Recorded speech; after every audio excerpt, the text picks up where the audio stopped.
ఓమ్రీ కుమార్తె, ఆమె పేరు అతల్య. దుర్మార్గముగా ప్రవర్తించుటకు అతని తల్లి అతనికి నేర్పుచూ వచ్చెను గనుక అతడును. ప్రభునందు ప్రియులారా, ఇక్కడ ఒక సందర్భాన్ని మనము చూస్తున్నాము. యెహోరాము అనేటువంటి రాజు ఉన్నాడు. ఆ యెహోరాము అనేటువంటి రాజు కుమారుడే అహజ్యా అని బైబిల్ గ్రంథం చెబుతుంది. అహజ్యా రాజ్యము పొందెను, రాజుగా అధికారము చేపట్టాడు అహజ్యా. ఈ అహజ్యా ఎవరి కుమారుడు? యెహోరాము కుమారుడు. యెహోరాము ఎవరు? ఒక రాజు. ఆ రాజకుమారుడే అహజ్యా. ఈ అహజ్యా రాజుగా అయ్యాడు.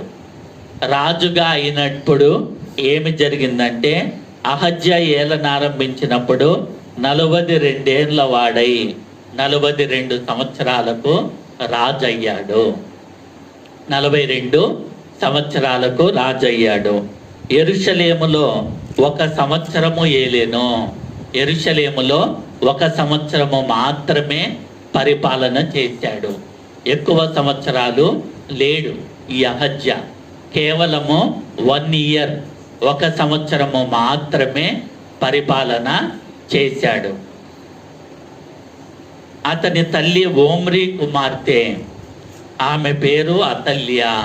అతని తల్లి పేరు ఏంటంట? అతల్య అని బైబిల్ గ్రంథము చెబుతుంది. అతల్య, ఆమె ఎవరి కుమార్తె? ఓమ్రీ కుమార్తె. ఓమ్రీ కుమార్తె అయిన అతల్య. ఈ అతల్య ఒక తల్లి.